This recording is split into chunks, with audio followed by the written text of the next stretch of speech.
All right, doing this video for Dave at Prosus. He said he would take a look and give me his opinion on what happened to the engine. I have my theory, but I'd like somebody else's that's in the industry, somebody non-biased or biased. No, non-biased. Anyways, here is the block. You can see what the cylinders look like. So this being number 3, this being number 4, and then I'll show you, here's number 1, number 2, 3 again, 4. There is a funny mark that kind of goes up this way, but it's just from me wiping it out, I think, anyway, by the look of it. Number 5, and number 6. Go to the other side, so you can see the other side. So that would have been standing on passenger side of vehicle. Number 1, number 2, number 3. There again, that's just, I haven't spray washed the block yet. I wasn't sure what we're gonna do with it, so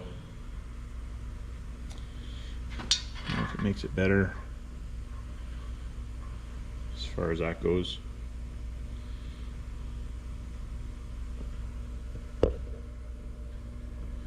There's number 5. So that was number 4, number 5,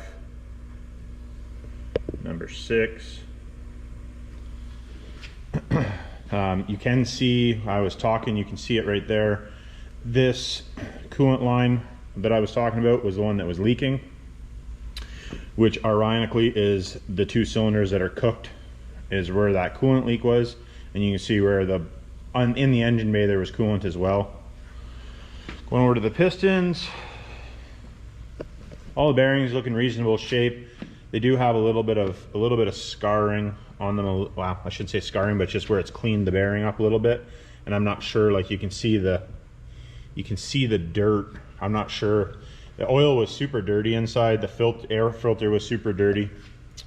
So I'm not sure. I don't know if the oil ever was changed, or I don't know any of that at this point. But there is the number. That was the number, yeah, so starting, this is number 1. I'll show you start at number 1 and I'll just spin the piston around. So there's number 1 piston.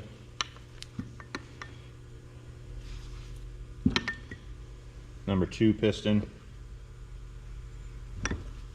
These are Mahle pistons, 20 over. Number 3.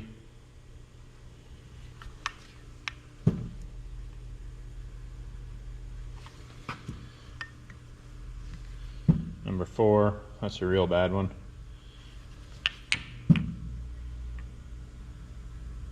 And the rings are not broken on any of the cylinders. They're gouged up from the, the ones that had the cylinder damage, but none of the rings are bad. The ring gaps we always set on the large end of spec.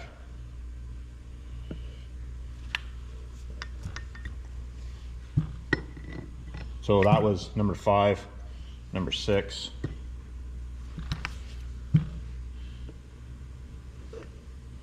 You see everything looks good. The wrist pin bearings, all good. Obviously not measuring them properly, but there's no rock in any of them. None of them are stuck. Everything is free. Here's the main bearings out of it, off the block side. Everything's in reasonable shape for what was going on. What I wanted to do is I wanted to stuff the dial bore gauge in,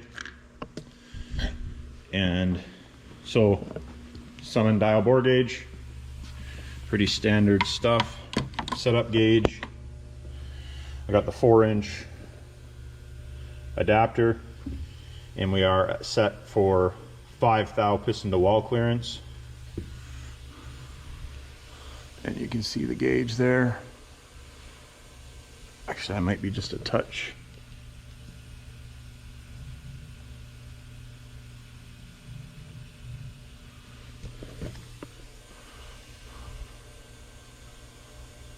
So we're at 5 thou piston to wall clearance is where I always set my gauge, and then I do my you know, if I'm doing anything larger or bigger. Your spec on these is 4.5 to 6 thou. I like to be around 5 and just a touch bigger on number 6. But so we'll get the gauge in here. So this is kind of hard to look through the camera and do it at the same time, and I'm using the long gauge too, doesn't help me. But you can see that even this cylinder is not round anymore, which we use, so that was 1 and 2. We use a Rottler Power Stroke hone with diamonds, and we bore everything first on our Rottler boring bar. So this would have been bored and then finish honed with diamonds, and then we plateau afterwards. So that gives you an idea. The cylinders are pretty straight to begin with. So now these ones obviously a little bit harder to do because the cylinders are screwed up, but I cleaned a little spot just on the very top with a piece of Scotch-Brite to take that shows you right there. That's to the very top. And then, oops, I can get to that, come on. So, I know the cylinders aren't going to be perfectly round from being overheated, especially down there, but that gives you an idea. And then same with on number 4, sorry. That's at that top edge. And then we drop down to the bottom where there isn't a score mark. Just do it in a couple spots here just so I can. This one's scored almost right to the very bottom.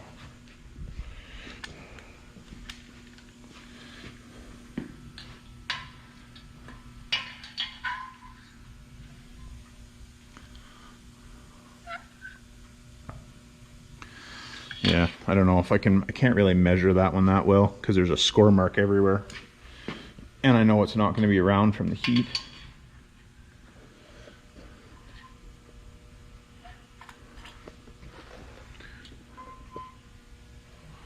Yeah, can't find a spot there.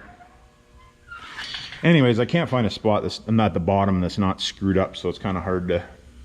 And like I said, I know that the cylinder is not round, but you can see that it is round at the top, and it is bigger than it has to be. It only has to have 4.5 thou. So.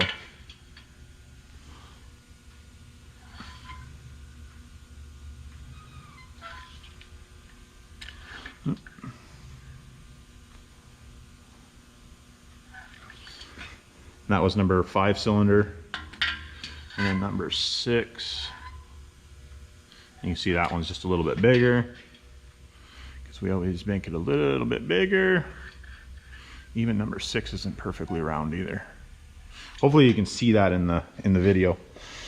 But anyways, I don't know what else. Now when I pulled the coolant out of this truck, we had mentioned this on the video there quickly.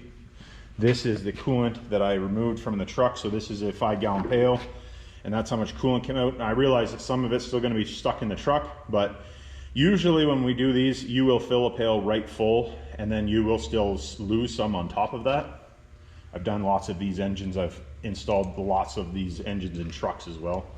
So anyways, that's the video on that one.